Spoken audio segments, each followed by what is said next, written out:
കൈ square test, അതായത് chi square എന്ന് പറയുമ്പോൾ ഒരു നോൺ പാരാമെട്രിക് ടെസ്റ്റാണ്. അപ്പം first of all, what's the difference between A parametric and non parametric test? ഇപ്പം പാരാമെട്രിക് ടെസ്റ്റും നോൺ പാരാമെട്രിക് ടെസ്റ്റും ഒക്കെ നമുക്കറിയാവുന്ന കാര്യങ്ങളാണ്.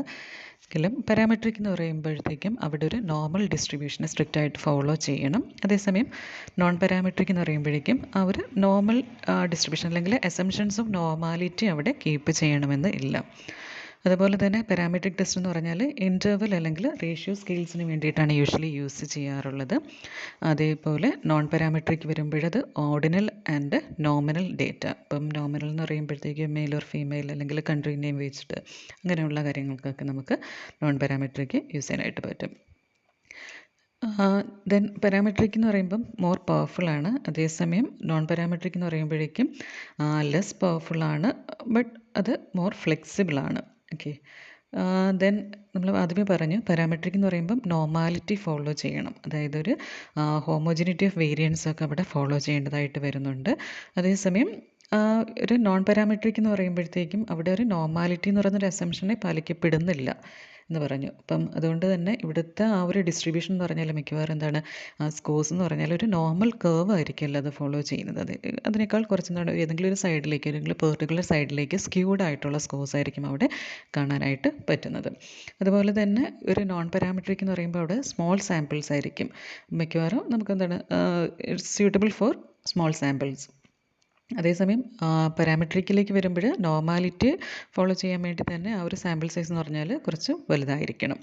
പിന്നെ യൂഷ്വലി യൂസ് ചെയ്യുന്ന പാരാമെട്രിക് ടെസ്റ്റുകളാണ് T test, ANOVA, Pearson correlation, അതുപോലെ റിഗ്രഷൻ അനാലിസിസ് എന്നൊക്കെ പറഞ്ഞത് യൂഷ്വലി ഫോളോ ചെയ്യുന്ന പാരാമെട്രിക് ടെസ്റ്റുകളാണ്. അതേപോലെ തന്നെ നോൺ പാരാമെട്രിക് ടെസ്റ്റിലേക്ക് വരുമ്പോൾ കൈ സ്ക്വയർ ടെസ്റ്റ് വരുന്നുണ്ട്, സ്പിയർമാൻ റാങ്ക് കോറിലേഷൻ വരുന്നുണ്ട്, മാറ്റ് വിറ്റ്നി യു ടെസ്റ്റ് വരുന്നുണ്ട്, ക്രിസ്കൽ വാലീസ് ടെസ്റ്റ്, അങ്ങനെ ഒരുപാട് ടെസ്റ്റുകളാണ് ഈ നോൺ പാരാമെട്രിക്കിലേക്ക് വരുന്നത്. അപ്പോൾ നമുക്കിവിടെ നോക്കാനുള്ളത് പാരാമെട്രിക്കിൽ വരുന്ന കൈ സ്ക്വയർ ടെസ്റ്റാണ് നോക്കാനുള്ളത്. അപ്പം കൈ സ്ക്വയർ ടെസ്റ്റ് എന്ന് പറയുമ്പോഴേക്കും നമുക്ക് രണ്ട് രീതിയിലാണ് കൈ സ്ക്വയർ ടെസ്റ്റ് നടത്താൻ പറ്റുന്നത്.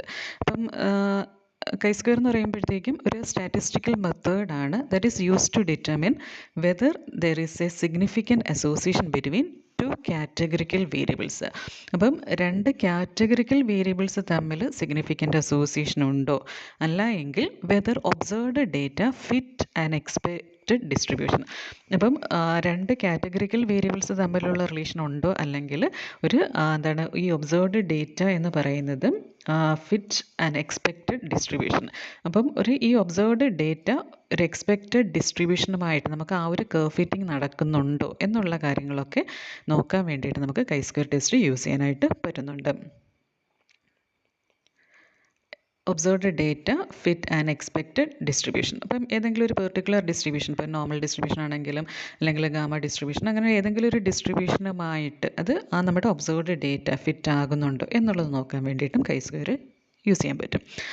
അപ്പം ഇത്തരത്തിലുള്ള ടെസ്റ്റുകളൊക്കെ നടത്തുന്നത് എന്തിനാണ്, ഏതെങ്കിലും നമ്മളിപ്പം ഒരു ട്രീറ്റ്മെൻറ്റ് ചെയ്ത് കഴിയുമ്പോഴേക്കും അവ തമ്മിലൊരു ഡിഫറൻസ് കിട്ടി അത് ബൈ ചാൻസ് ആണോ അല്ലെങ്കിൽ അത് സ്റ്റാറ്റിസ്റ്റിക്കലി സിഗ്നിഫിക്കൻ്റ് ആയിട്ടുള്ള ഒന്നാണോ എന്ന് ചെക്ക് ചെയ്യാൻ വേണ്ടിയിട്ടാണ് ഇത്തരത്തിലുള്ള പാരാമെട്രിക് ആണെങ്കിലും നോൺ പാരാമെട്രിക് ആണെങ്കിലും ടെസ്റ്റുകൾ, സിഗ്നിഫിക്കൻ്റ് ടെസ്റ്റൊക്കെ യൂഷ്വലി നമ്മൾ കണ്ടക്ട് ചെയ്യാറുള്ളത്.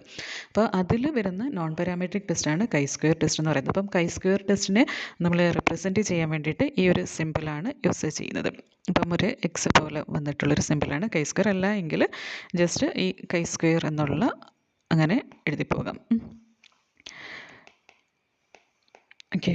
അപ്പം കൈ സ്ക്വയർ ടെസ്റ്റ് നമുക്ക് രണ്ട് രീതിയിൽ യൂസ് ചെയ്യാമെന്ന് പറഞ്ഞു. ഫസ്റ്റ് എന്ന് പറഞ്ഞാൽ chi square test of independence. അപ്പം ആ ഇൻഡിപെൻഡൻസ് എന്ന് പറഞ്ഞാൽ നേരത്തെ നമ്മൾ പറഞ്ഞു കാറ്റഗറിക്കൽ വേരിയബിൾസ്, രണ്ട് കാറ്റഗറിക്കൽ വേരിയബിൾസ് ഉണ്ട് എങ്കിൽ അവ തമ്മിലുള്ള റിലേഷൻഷിപ്പ് അല്ലെങ്കിൽ ആ ഒരു significant association between the two variables ഉണ്ടോ ഇല്ലയോ എന്നറിയാൻ വേണ്ടിയിട്ട് കൈ square test of independence use ചെയ്യാം.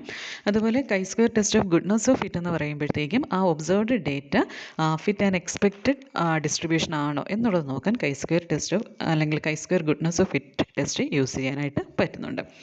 അപ്പം അതിൽ ഫസ്റ്റ് എന്ന് പറഞ്ഞാൽ ഈ കൈ സ്ക്വയർ ടെസ്റ്റ് ഓഫ് ഇൻഡിപെൻഡൻസ് ആണ്. അപ്പം chi-square ടെസ്റ്റ് ഓഫ് ഇൻഡിപെൻഡൻസ് വരുമ്പോൾ അല്ലെങ്കിൽ ഈ ഒരു chi-squareൽ വരുമ്പോൾ നമുക്ക് മെയിനായിട്ട് അപ്പം അവിടെ ഒരു നൾ ഹൈപ്പോത്തീസിസ് ഫോം ചെയ്യുന്നുണ്ട്. അപ്പം ഈ ഒരു chi-square ടെസ്റ്റ് ഓഫ് ഇൻഡിപെൻഡൻസ് എന്ന് പറയുന്നത് റിലേഷൻ ബിറ്റ്വീൻ കാറ്റഗറിക്കൽ വേരിയബിൾസ് ആണെന്ന് പറഞ്ഞു. രണ്ട് കാറ്റഗറിക്കൽ വേരിയബിൾസ് തമ്മിലുള്ള റിലേഷൻഷിപ്പാണ് നോക്കുന്നത്.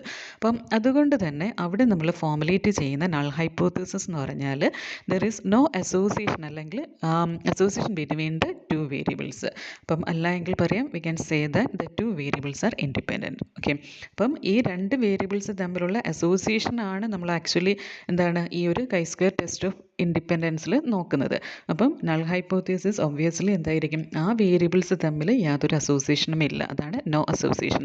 അല്ല എങ്കിൽ ടു വേരിയബിൾസ് ആർ ഇൻഡിപെൻഡൻറ്റ്. അപ്പം ഡിപ്പെൻഡൻ്റ് ആണെങ്കിലാണ് അവ തമ്മിലൊരു ബന്ധം ഉണ്ടാകുന്നത്. ഇൻഡിപെൻഡൻ്റ് എന്ന് പറയുമ്പോഴത്തേക്ക് ദർ ഇസ് നോ അസോസിയേഷൻ അല്ലെങ്കിൽ there is no relationship between the two variables. അതാണ് അവിടെ വരുന്ന നൾ ഹൈപ്പോത്തീസിസ് എന്ന് പറയുന്നത്. അപ്പോൾ അതിന് കറസ്പോണ്ടിങ് ആയിട്ടുള്ള ഓൾട്ടർനേറ്റീവ് ഹൈപ്പോത്തീസിസ് എന്ന് പറയുമ്പോൾ ഒബ്വിയസ്ലി അവിടെ എന്താണ്, ആ നൾ ഹൈപ്പോത്തീസിസിൽ no association between the variables എന്ന് പറയുമ്പോൾ ഓൾട്ടർനേറ്റീവ് ഹൈപ്പോത്തീസിസ് എന്ന് പറയുമ്പോൾ an association exist between the variables, അല്ലെങ്കിൽ നമുക്ക് പറയാം the two variables are dependent. Okay, അപ്പം അതാണ് അവിടുത്തെ null hypothesis and alternative hypothesis എന്ന് പറയുന്നത്. ഇനി അടുത്ത സ്റ്റെപ്പ് എന്ന് പറഞ്ഞാൽ നമുക്ക് ഈ ഒരു chi-square ടെസ്റ്റ് ഓഫ് ഇൻഡിപെൻഡൻസ്, അപ്പം അത് ചെയ്യാൻ വേണ്ടിയിട്ട് കുറച്ച് സ്റ്റെപ്സ് ഫോളോ ചെയ്യേണ്ടതായിട്ട് വരുന്നുണ്ട്. അതിൽ ഫസ്റ്റ് സ്റ്റെപ്പാണ് സ്റ്റേറ്റ് H0 ആൻഡ് H1, അതായത് നൾ ഹൈപ്പോത്തീസിസും ഓൾട്ടർനേറ്റീവ് ഹൈപ്പോത്തീസിസും നമ്മൾ സ്റ്റേറ്റ് ചെയ്യുക. അപ്പോൾ അറിയാം ഏതൊരു ടെസ്റ്റ് കണ്ടക്ട് ചെയ്യണമെങ്കിലും first of all we have to state the null hypothesis and alternative hypothesis. കാരണം എന്താണ്, ആ ഒരു നൾ ഹൈപ്പോത്തീസിസിൻ്റെ ആ ബേസിസിലാണ് അല്ലെങ്കിൽ ആ ഒരു ടെനബിലിറ്റി ടെസ്റ്റ് ചെയ്തിട്ടാണ് നമുക്ക് എന്താണ് നമ്മൾ ഫോമുലേറ്റ് ചെയ്ത ഹൈപ്പോത്തീസിസ് അക്സെപ്റ്റ് ചെയ്യണോ റിജക്റ്റ് ചെയ്യണോ എന്നുള്ളത് നോക്കുന്നത്. അപ്പോൾ അതുകൊണ്ട് chi-square ടെസ്റ്റിലാണെങ്കിലും ഫസ്റ്റ് സ്റ്റെപ്പ് എന്ന് പറഞ്ഞാൽ null and alternative hypothesis state ചെയ്യുക എന്നുള്ളതാണ്. അപ്പം നമുക്കൊരു എക്സാമ്പിൾ ത്രൂ നോക്കാം. അതായത് രണ്ട് ടീച്ചിങ് മെത്തേഡ്സ്, ഇപ്പം ടീച്ചിങ് മെത്തേഡ്സ് എന്ന് പറയുമ്പോൾ ട്രഡീഷണൽ ടീച്ചിങ് മെത്തേഡും അതുപോലെ ഒരു ബ്രെയിൻ ബേസ്ഡ് ലേണിംഗ് മെത്തേഡും നമ്മൾ നോക്കുകയാണ്. Traditional and brain based teaching methods. Okay, അപ്പം നമ്മുടെ ഒരു റിസർച്ച് ക്വസ്റ്റ്യൻ എന്ന് പറഞ്ഞാൽ is there A relationship between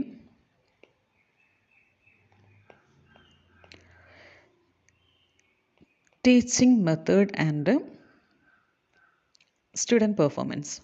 അപ്പം ടീച്ചിങ് മെത്തേഡും സ്റ്റുഡൻറ്റ് പെർഫോമൻസും തമ്മിൽ റിലേഷൻ ഉണ്ടോ ഇല്ലയോ എന്നുള്ളതാണ് നമ്മൾ നോക്കാൻ പോകുന്നത്. ഓക്കെ, അപ്പോൾ ഇവിടെ രണ്ട് വേരിയബിൾസ് വരുന്നുണ്ട്, അതായത് ടീച്ചിങ് മെത്തേഡ്സും അതുപോലെ സ്റ്റുഡൻറ്റ് പെർഫോമൻസും. അപ്പോൾ ഈ ടീച്ചിങ് മെത്തേഡ്സ് എന്ന് പറയുന്ന ആ ഒരു വേരിയബിൾ നമുക്ക് രണ്ടായിട്ട് ക്ലാസിഫൈ ചെയ്യാൻ പറ്റും. അതായത് രണ്ട് മെത്തേഡ്സ് നമ്മൾ കൊടുക്കണം, രണ്ട് കാറ്റഗറീസ് ആയിട്ടാണ് അവിടെ കൊടുക്കുന്നത്. ഫസ്റ്റ് എന്ന് പറഞ്ഞാൽ ട്രഡീഷണൽ മെത്തേഡും രണ്ടാമത്തെ മെത്തേഡ് എന്ന് പറഞ്ഞാൽ ബ്രെയിൻ ബേസ്ഡ് ലേണിംഗ് മെത്തേഡാണ് നമ്മൾ അവിടെ കൊടുക്കുന്ന ടീച്ചിങ് മെത്തേഡ്സ്. അതുപോലെ സ്റ്റുഡൻറ്റ് പെർഫോമൻസ് എന്ന് പറയുന്ന ആ ഒരു വേരിയബിൾ എന്ന് പറയുമ്പോഴത്തേക്കും പാസ് അല്ലെങ്കിൽ കുട്ടികൾ പാസ്സാവുക അല്ലെങ്കിൽ ഫെയിലാവുക എന്നുള്ള രണ്ട് കാറ്റഗറീസാണ് നമ്മളവിടെ കൊടുക്കുന്നത്. അപ്പോൾ ഈ കാറ്റഗറീസ് തമ്മിലാണ് നമുക്കിവിടെ കമ്പയർ ചെയ്യേണ്ടത്. അതായത് ട്രഡീഷണൽ മെത്തേഡാണോ അല്ലെങ്കിൽ ബ്രെയിൻ ബേസ്ഡ് ലേണിംഗ് മെത്തേഡാണോ, ഏതാണ് കൂടുതലായിട്ട് കുട്ടികൾ ഇപ്പോൾ എഫക്റ്റീവ് എന്ന് പറയുമ്പോൾ കൂടുതൽ നമ്പർ ഓഫ് സ്റ്റുഡൻസ് പാസ്സാകുന്ന ഏതാണ്, അതാണ് കൂടുതൽ എഫക്റ്റീവ് എന്ന് നമുക്ക് പറയാൻ പറ്റുന്നത്. അപ്പം നമ്മുടെ ഒരു പ്രോബ്ലമായിട്ട് അല്ലെങ്കിൽ നമുക്കിവിടെ ഒരു പ്രോബ്ലമായിട്ട് സ്റ്റേറ്റ് ചെയ്യാൻ പറ്റും. അതായത് is there a relationship between teaching method and student performance. അപ്പം കുട്ടികളുടെ എന്താണ് സ്റ്റുഡൻറ്റ് പെർഫോമൻസും അവർക്ക് കിട്ടുന്ന ആ ഒരു പെർട്ടിക്കുലർ ടീച്ചിങ് മെത്തേഡും തമ്മിൽ എന്തെങ്കിലും റിലേഷൻ ഉണ്ടോ എന്നുള്ളതാണ് നമ്മുടെ റിസർച്ച് ക്വസ്റ്റ്യൻ എന്ന് പറയുന്നത്. അപ്പോൾ ഇവിടെ നമുക്കൊരു നൾ ഹൈപ്പോത്തീസിസ് ഫോമുലേറ്റ് ചെയ്യാൻ പറയുകയാണെങ്കിൽ എന്ത് പറയാൻ പറ്റും? അപ്പോൾ നമ്മൾ ആദ്യമേ പറഞ്ഞു chi-square എന്ന് പറയുമ്പോഴത്തേക്ക് വേരിയബിൾസ് തമ്മിൽ ഉള്ള ഒരു അസോസിയേഷനാണ് നമ്മൾ നോക്കുന്നതെന്ന് പറഞ്ഞു. അപ്പം അവിടുത്തെ നൾ ഹൈപ്പോത്തീസിസ് എന്ന് പറയുമ്പോൾ no relation between the variables അല്ലെങ്കിൽ the two variables are independent എന്നുള്ളതാണ്. അപ്പോൾ ഇവിടുത്തെ വേരിയബിൾസ് എന്ന് പറഞ്ഞാൽ ടീച്ചിങ് മെത്തേഡും അതുപോലെ സ്റ്റുഡൻറ്റ് പെർഫോമൻസും ആണ്. അപ്പോൾ നമുക്കിവിടെ നൾ ഹൈപ്പോത്തീസിസ് സ്റ്റേറ്റ് ചെയ്യാൻ പറ്റും there is no relationship between teaching methods and students performance. Okay, അല്ലെങ്കിൽ സ്റ്റുഡൻറ്റ് പെർഫോമൻസ്. അപ്പോൾ അതാണ് ഇവിടുത്തെ നൾ ഹൈപ്പോത്തസിസ് എന്ന് പറയുന്നത്. അപ്പോൾ നമുക്കിതാണ് ചെക്ക് ചെയ്യാനുള്ളത്. അപ്പോൾ അവിടുത്തെ കറസ്പോണ്ടിങ് ഓൾട്ടർനേറ്റീവ് ഹൈപ്പോത്തസിസ് എന്ന് പറഞ്ഞാൽ എന്തായിരിക്കും? There is a relationship between teaching method and student performance. അപ്പം ഇതാണ് നമ്മുടെ ഫസ്റ്റ് സ്റ്റെപ്പ് എന്ന് പറയുന്നത്. അപ്പം ഫസ്റ്റ് സ്റ്റെപ്പ് എന്ന് പറഞ്ഞാൽ സ്റ്റേറ്റ് H0 ആൻഡ് H1. അപ്പം ഇവിടെ നമ്മുടെ റിസർച്ച് പ്രോബ്ലം എന്താണെന്നുള്ളത് കിട്ടി. അതിനനുസരിച്ച് നമ്മൾ എന്താണ് നൾ ഹൈപ്പോത്തസിസും അതുപോലെ ഓൾട്ടർനേറ്റീവ് ഹൈപ്പോത്തസിസും സ്റ്റേറ്റ് ചെയ്തു. ഇനി നമുക്ക് സെക്കൻഡ് സ്റ്റെപ്പ് എന്താണെന്ന് നോക്കാം. Calculate the contingency table. അപ്പം ആ ഒരു കണ്ടിജൻസി ടേബിൾ പ്രിപ്പയർ ചെയ്യുക എന്ന് പറഞ്ഞാൽ നമുക്ക് നമ്മുടെ ക്വസ്റ്റ്യൻ എന്ന് പറഞ്ഞാൽ ടീച്ചിങ് മെത്തേഡ് അവിടെ 2 കാറ്റഗറീസ്, ട്രഡീഷണൽ ഉണ്ട് അതുപോലെ ബ്രെയിൻ ബേസ്ഡ് ഉണ്ട്. പെർഫോമൻസ് എന്ന് പറഞ്ഞാൽ നമുക്ക് പാസ് ഫെയിൽ എന്ന് പറഞ്ഞ് 2ആയിട്ട് ക്ലാസിഫൈ ചെയ്യാൻ പറ്റുമെന്ന് പറഞ്ഞു. അപ്പം ഈ ട്രഡീഷണലിൽ number of students passed in the exam എന്ന് പറഞ്ഞാൽ 20 ആണ്. Number of students who failed in the exam എന്ന് പറഞ്ഞാൽ 30 ആണ്. ബ്രെയിൻ ബേസ്ഡ് യൂസ് ചെയ്തപ്പോൾ 14 നമ്പർ ഓഫ് സ്റ്റുഡൻസ് പാസ്സായി, അതേസമയം 10 നമ്പർ ഓഫ് സ്റ്റുഡൻസ് അവിടെ ഫെയിലായി. അപ്പോൾ ഇവിടുത്തെ ടോട്ടൽ നോക്കുമ്പോൾ ട്രഡീഷണലിൽ 20 + 30 എന്ന് പറഞ്ഞാൽ 50 ആണ്. അതുപോലെ 40 + 10 എന്ന് പറഞ്ഞാൽ 50 ആണ് ബ്രെയിൻ ബേസ്ഡ്. അതുപോലെ തന്നെ പാസ്സായ ടോട്ടൽ നമ്പർ ഓഫ് സ്റ്റുഡൻസിൻ്റെ എണ്ണം എന്ന് പറഞ്ഞാൽ 60 ആണ്. ഫെയിലായ ടോട്ടൽ നമ്പർ ഓഫ് സ്റ്റുഡൻസിൻ്റെ എണ്ണം 40 ആണ്. അതുപോലെ ടോട്ടൽ എന്ന് പറഞ്ഞാൽ 100 ആണ്. അപ്പം ഈ ഡേറ്റയൊക്കെ ഉള്ള ആ ഒരു ടേബിളിനെ നമ്മൾ പറയുന്ന പേരാണ് കണ്ടിജൻസി ടേബിൾ. അപ്പോൾ ഇതാണ് നമ്മുടെ കണ്ടിജൻസി ടേബിൾ എന്ന് പറയുന്നത്. ഓക്കെ. അപ്പോൾ ഈ കണ്ടിജൻസി ടേബിളിൽ നമുക്കിപ്പം ഇവിടെ 2 റോസ്, അതായത് ട്രഡീഷണൽ എന്ന് പറയുന്നതും ബ്രെയിൻ ബേസ്ഡ് എന്ന് പറയുന്ന 2 റോസ് വരുന്നുണ്ട്. അപ്പോൾ ഇവിടുത്തെ നമ്പർ ഓഫ് റോസ് എത്രയാണ്? 2. അതേപോലെ number of columns, number of rows 2ഉം അതുപോലെ നമ്പർ ഓഫ് കോളംസ് എന്ന് പറഞ്ഞാൽ ഇപ്പം ഇവിടെ എത്ര കോളംസ് ആണുള്ളത്? ഇപ്പോൾ ട്രഡീഷണൽ ആൻഡ് ബ്രെയിൻ ബേസ്ഡ് നമ്മൾ റോസ് ആയിട്ട് പോകുന്നുണ്ട്. പെർഫോമൻസ് എന്ന് പറയുമ്പോൾ പാസ് ആൻഡ് ഫെയിൽ എന്ന് പറഞ്ഞാൽ 2 കോളംസ് വരുന്നുണ്ട്. അപ്പോൾ ഇവിടുത്തെ കോളംസ് 2 ആണ്. അപ്പോൾ ഈ ഒരു കണ്ടിജൻസി ടേബിളിൻ്റെ ഓർഡർ എന്ന് പറഞ്ഞാൽ 2/2 ആണ്. അപ്പം അതായത് 2 rose, number of rose and number of columns ആണ് വരുന്നത്. നമ്പർ ഓഫ് റോസ് 2 ആണ്, നമ്പർ ഓഫ് കോളംസ് 2 ആണ്. സോ ഇതൊരു 2/2 കണ്ടിജൻസി ടേബിളാണ്. In case number of rows എന്ന് പറഞ്ഞാൽ 3ഉം നമ്പർ ഓഫ് കോളംസ് 2 ആണെങ്കിൽ നമ്മുടെ കണ്ടിജൻസി ടേബിൾ എന്ന് പറഞ്ഞാൽ 3/2 ആകും. അതായത് ഫസ്റ്റ് വരുന്നത് നമ്പർ ഓഫ് റോസ് ആണ്, സെക്കൻഡ് എന്ന് പറഞ്ഞാൽ നമ്പർ ഓഫ് കോളംസ് ആണ്. അപ്പോൾ ഇതാണ് കണ്ടിജൻസി ടേബിൾ എന്ന് പറയുന്നത്. ഓക്കെ. അപ്പം first step state H0 and H1 അത് ചെയ്തു. രണ്ടാമത്തേതെന്ന് പറഞ്ഞാൽ calculate the contingency table. Next സ്റ്റെപ്പാണ് കാൽക്കുലേറ്റ് ദ എക്സ്പെക്റ്റഡ് ഫ്രീക്വൻസീസ്. അപ്പം എക്സ്പെക്റ്റഡ് ഫ്രീക്വൻസീസ് കാൽക്കുലേറ്റ് ചെയ്യാൻ വേണ്ടിയിട്ട് എന്താണ് ചെയ്യേണ്ടത്? അപ്പം ആ എക്സ്പെക്റ്റഡ് ഫ്രീക്വൻസീസിന് വേണ്ടിയിട്ട് നമുക്കൊരു ഇക്വേഷൻ ഉണ്ട്. ആ ഇക്വേഷൻ വെച്ചിട്ടാണ് നമ്മൾ എന്താണ് യൂഷ്വലി എക്സ്പെക്റ്റഡ് ഫ്രീക്വൻസീസ് കാൽക്കുലേറ്റ് ചെയ്യുന്നത്. ഓക്കെ.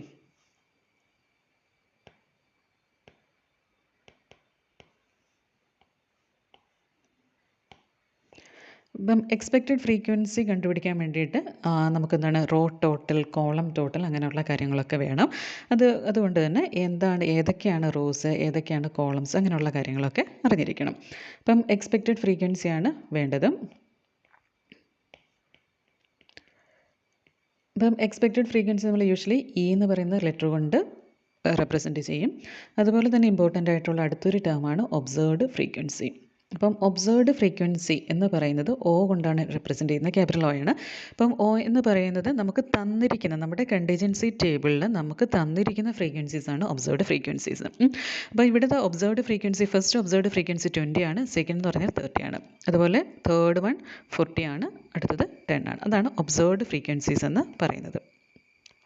ഇനി നമുക്ക് വേണ്ടത് എക്സ്പെക്റ്റഡ് ഫ്രീക്വൻസി കാൽക്കുലേറ്റ് ചെയ്യുക എന്നുള്ളതാണ്. അപ്പം എക്സ്പെക്റ്റഡ് ഫ്രീക്വൻസി എന്ന് പറഞ്ഞാൽ row total into column total. ഇക്വേഷനാണ് row total into column total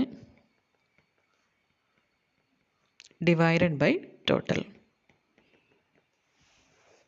okay.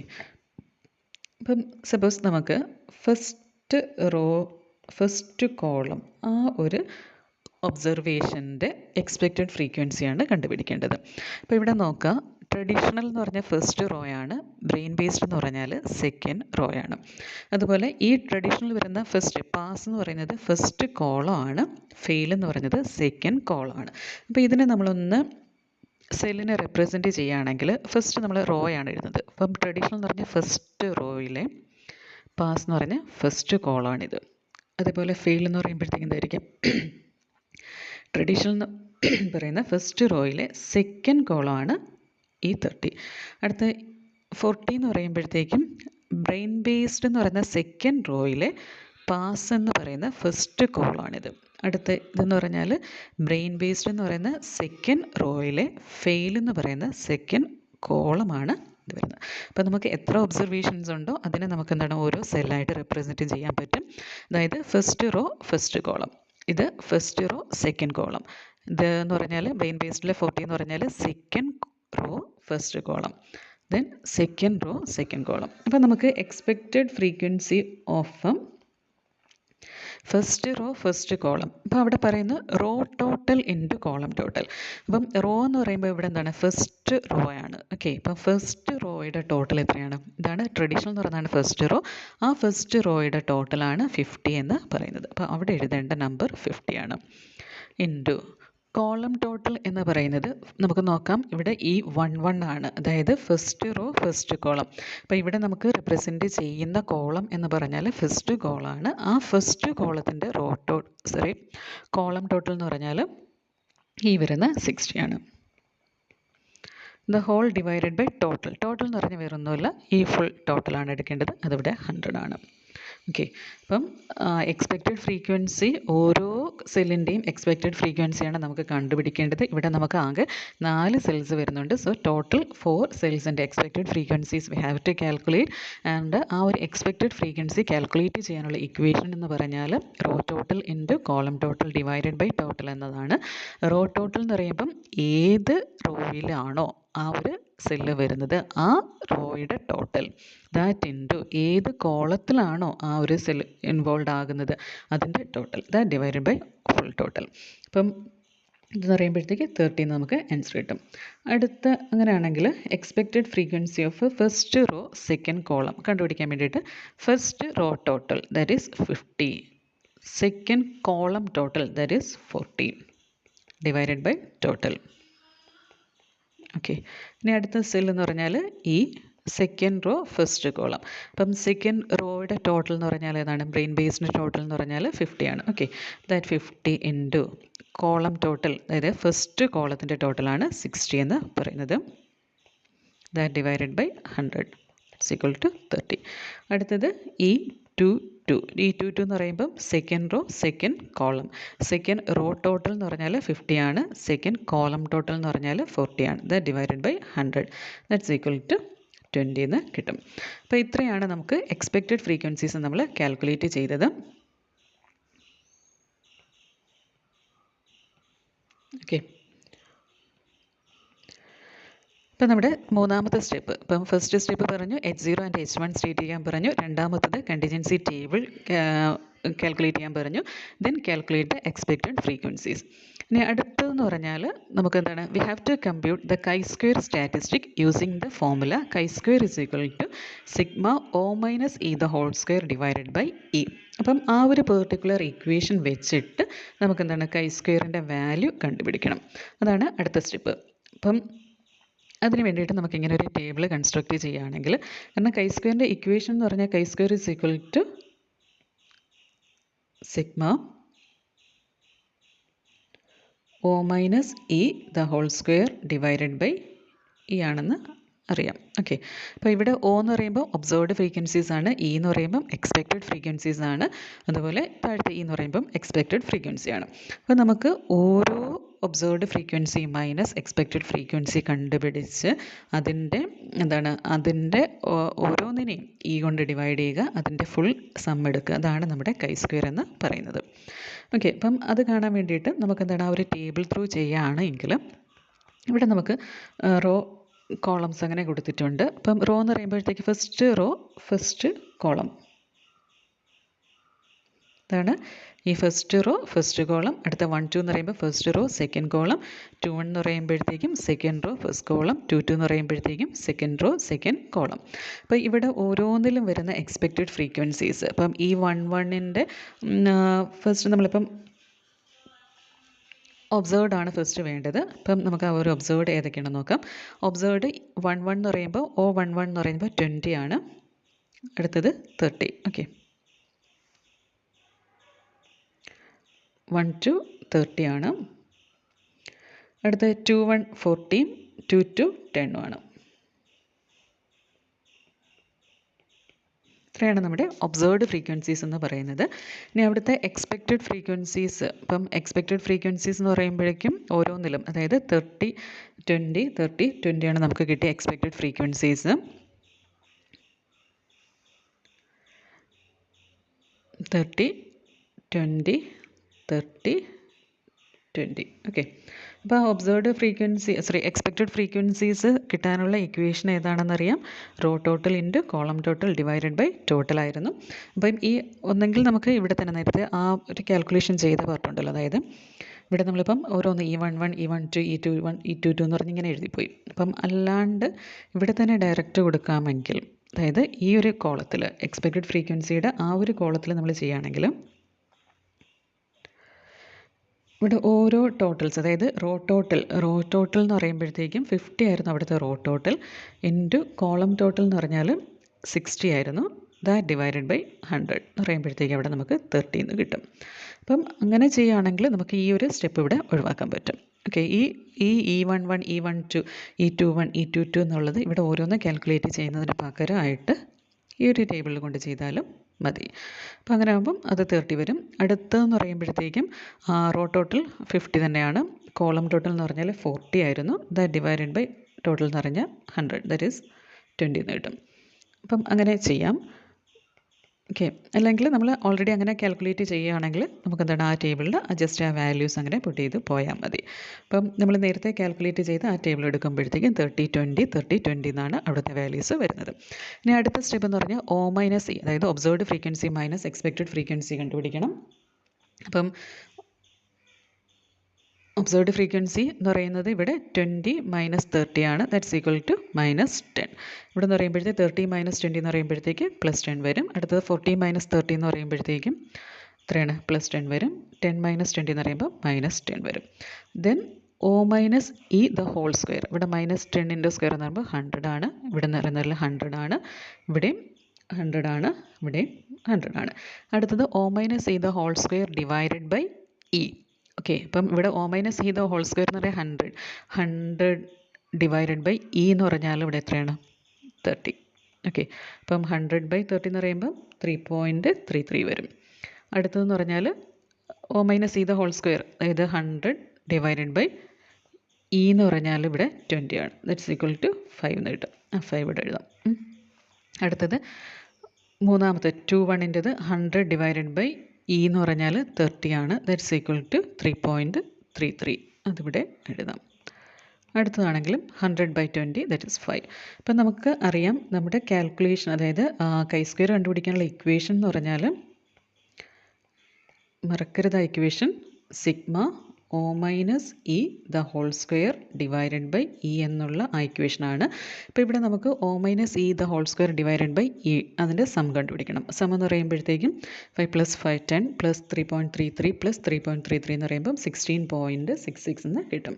അപ്പം നമുക്കിവിടെ കാൽക്കുലേറ്റ് ചെയ്ത് കിട്ടുന്ന chi² വാല്യൂ എന്ന് പറഞ്ഞാൽ 16.66 ആണ്. ഓക്കെ, അപ്പോൾ നമുക്കങ്ങനെ chi² വാല്യൂ കിട്ടി. ഓക്കെ, അപ്പം ഫസ്റ്റ് സ്റ്റെപ്പ് ചെയ്തു, സെക്കൻഡ് സ്റ്റെപ്പ് ചെയ്തു, തേർഡ് സ്റ്റെപ്പ് ചെയ്തു, ഫോർത്ത് സ്റ്റെപ്പും ചെയ്തു. അപ്പം chi² value sigma O-E the whole square divided by E എന്ന് കിട്ടി. നെക്സ്റ്റ് സ്റ്റെപ്പ് എന്ന് പറഞ്ഞാൽ we have to calculate the degrees of freedom. അപ്പം ഡിഗ്രീസ് ഓഫ് ഫ്രീഡം എന്ന് പറയുന്നത്, ഇപ്പം chi² ചെയ്യുന്ന സമയത്ത് ഇമ്പോർട്ടൻ്റ് ആയിട്ടുള്ളൊരു കാര്യമാണ് അവിടുത്തെ ഡിഗ്രീസ് ഓഫ് ഫ്രീഡം. കാരണം ഡിഗ്രീസ് ഓഫ് ഫ്രീഡം വെച്ചിട്ടാണ് നമ്മൾ ടേബിൾ വാല്യൂസ് യൂഷ്വലി എടുക്കാറുള്ളത്. അപ്പം ഡിഗ്രീസ് ഓഫ് ഫ്രീഡം കണ്ടുപിടിക്കാനുള്ള ഇക്വേഷൻ എന്ന് പറഞ്ഞാൽ റോ -1 ഇൻറ്റു കോളം -1 ആണ്. അതായത് എത്ര റോ ഉണ്ട്, ഇവിടെ നമുക്ക് 2 റോസ് ആയിരുന്നു. 2 - 1 ഇൻറ്റു കോളം എന്ന് പറഞ്ഞാൽ 2 ആയിരുന്നു. 2 - 1 ദാറ്റ്സ് ഈക്വൽ ടു 1. അപ്പം ഇവിടുത്തെ ഡിഗ്രീസ് ഓഫ് ഫ്രീഡം 1 ആണ്. അപ്പം നമുക്കിവിടെ ഡിഗ്രീസ് ഓഫ് ഫ്രീഡം കിട്ടി. Determine the degrees of freedom. അടുത്ത ഫൈനൽ സ്റ്റെപ്പ് എന്ന് പറഞ്ഞാൽ compare the calculated chi² value with the table value. അപ്പം നമുക്ക് കിട്ടിയ ആ ഒരു chi² വാല്യൂയും ടേബിൾ വാല്യൂയും തമ്മിൽ കമ്പയർ ചെയ്യുക എന്നുള്ളതാണ് അടുത്ത സ്റ്റെപ്പ്. അപ്പോൾ അതിന് വേണ്ടിയിട്ട്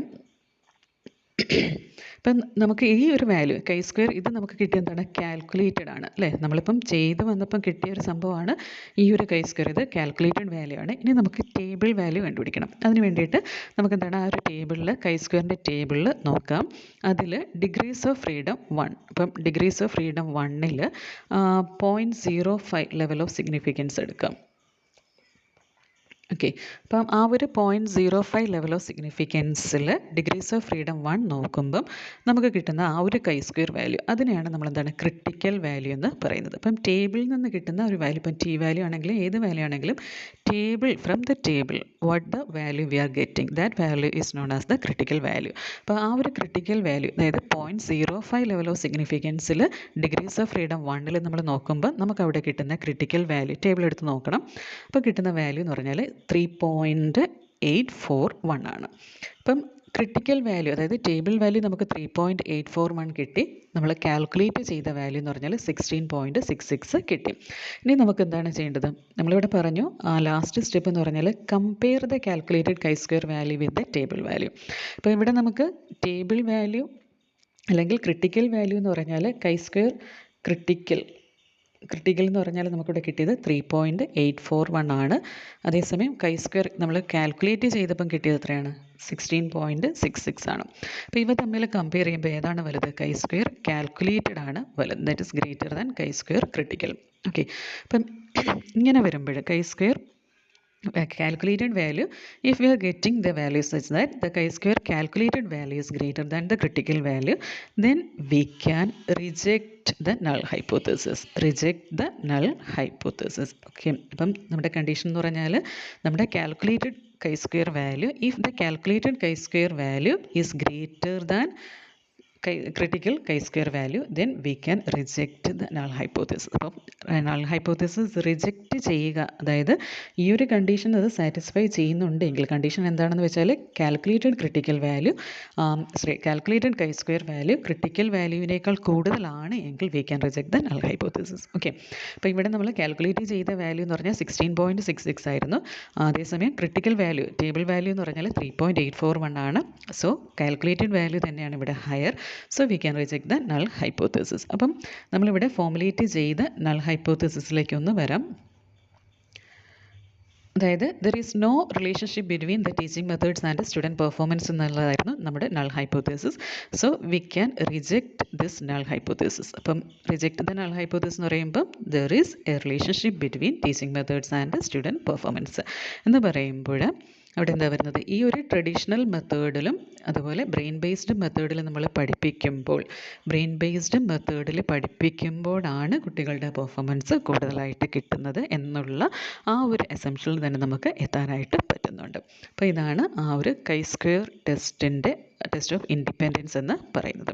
അപ്പം കൈ സ്ക്വയർ ടെസ്റ്റ് ഓഫ് ഇൻഡിപെൻഡൻസ് എന്ന് പറഞ്ഞാൽ relation between two categorical variables കണ്ടുപിടിക്കാൻ വേണ്ടിയിട്ടാണ് യൂസ് ചെയ്യുന്നത്. അപ്പം അവിടുത്തെ ഫസ്റ്റ് null hypothesis എന്ന് പറയുമ്പോൾ അവിടെ വേരിയബിൾസ് തമ്മിൽ യാതൊരു അസോസിയേഷനും ഇല്ല എന്നുള്ളതാണ് അവിടെ നമ്മൾ ഫോമുലേറ്റ് ചെയ്യുന്നത്. പിന്നീട് വരുന്നത് കൈ സ്ക്വയറിൻ്റെ സ്റ്റെപ്പുകളാണ്. First null and alternative hypothesis state ചെയ്യുക. രണ്ടാമതെന്ന് പറയുമ്പോഴത്തേക്കും കണ്ടിജൻസി ടേബിൾ പ്രിപ്പയർ ചെയ്യാനാണ് പറയുന്നത്. അപ്പം കണ്ടിജൻസി ടേബിൾ എന്ന് പറയുമ്പോഴത്തേക്കും ആ ഒരു എന്താണ് കാറ്റഗറീസ് എന്തൊക്കെയാണ് അങ്ങനെയുള്ള കാര്യങ്ങളൊക്കെ വെച്ചിട്ട് ചെയ്യുന്നതാണ് കണ്ടിജൻസി ടേബിൾ. മൂന്നാമത്തെ സ്റ്റെപ്പ് എന്ന് പറഞ്ഞാൽ എക്സ്പെക്റ്റഡ് ഫ്രീക്വൻസീസ് കാൽക്കുലേറ്റ് ചെയ്യുക എന്നുള്ളതാണ്. എക്സ്പെക്റ്റഡ് ഫ്രീക്വൻസി കാൽക്കുലേറ്റ് ചെയ്യാനുള്ള ഇക്വേഷൻ എന്ന് പറഞ്ഞാൽ row total into column total divided by total എന്നുള്ള ഇക്വേഷനാണ്. അപ്പോൾ അവിടെ വിട്ടു പോകരുത് റോ ടോട്ടൽ, ഓരോന്നിൻ്റെയും റോ ടോട്ടൽ എന്താണ്, ഓരോന്നിൻ്റെയും കോളം ടോട്ടൽ എന്താണ്, ഇതാണ് ഏറ്റവും ഇമ്പോർട്ടൻ്റ് ആയിട്ടുള്ളൊരു കാര്യമാണ്. അത് മാറിപ്പോകാൻ പോകരുത്. ഓക്കെ, അപ്പം ഓരോ സെല്ല് അത് അങ്ങനെ ഒന്ന് നോക്കുകയാണെങ്കിൽ എളുപ്പമാണ്. ഓരോ സെല്ല് എടുക്കുക, ആ ഓരോ സെല്ലിലും ഓരോ റോസ് ഏതാണ് കറസ്പോണ്ടിങ് ടോട്ടൽ ഏതാണ്, ഓരോ കോളംസ് ഏതാണ് കറസ്പോണ്ടിങ് ടോട്ടൽ എന്താണ് എന്നുള്ള കാര്യങ്ങൾ കറക്റ്റായിട്ട് തന്നെ പ്ലേസ് ചെയ്ത് പോവുക. പിന്നെ എക്സ്പെക്റ്റഡ് ഫ്രീക്വൻസീസ് കണ്ടുപിടിച്ചാൽ പിന്നെ നമുക്ക് കണ്ടുപിടിക്കേണ്ടത് കൈ സ്ക്വയറിൻ്റെ വാല്യൂ കണ്ടുപിടിക്കുക എന്നുള്ളതാണ്. കൈ സ്ക്വയറിൻ്റെ വാല്യൂ കണ്ടുപിടിക്കാനുള്ള ഇക്വേഷൻ അത് ഇമ്പോർട്ടൻ്റ് ആണ്. Chi square is equal to sigma O minus E the whole square divide by E. ഇവിടെ ഒ എന്ന് പറയുമ്പം ഒബ്സേർവ്ഡ് ഫ്രീക്വൻസി, അതായത് നമുക്ക് തന്നിട്ടുള്ള ഫ്രീക്വൻസി, കണ്ടിജൻസി ടേബിളിൽ നമുക്ക് കിട്ടുന്ന ഫ്രീക്വൻസിയാണ് ഒബ്സേർവ്ഡ് ഫ്രീക്വൻസി. എക്സ്പെക്റ്റഡ് ഫ്രീക്വൻസി എന്ന് പറഞ്ഞാൽ row total into column total divided by total എന്ന് പറയുന്ന ആ ഒരു ഇക്വേഷൻ വെച്ചിട്ട് നമ്മൾ ഓരോ ഒബ്സർവേഷനിലും കണ്ടുപിടിക്കുന്നതാണ് എക്സ്പെക്റ്റഡ് ഫ്രീക്വൻസി.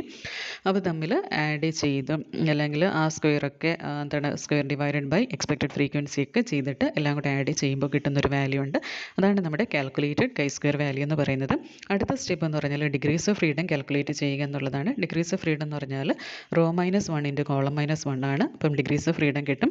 പിന്നെ level of significance 0.05 level of significance എടുക്കുകയാണെങ്കിൽ ആ ഒരു ടേബിൾ കൈ സ്ക്വയറിൻ്റെ 0.05 ലെവലിൽ ഡിഗ്രീസ് ഓഫ് ഫ്രീഡം 1ൻ്റെ വാല്യൂ നോക്കുക. അതാണ് ക്രിട്ടിക്കൽ വാല്യൂ എന്ന് പറയുന്നത്. അവ തമ്മിൽ നമ്മൾ കമ്പയർ ചെയ്ത് നോക്കാം.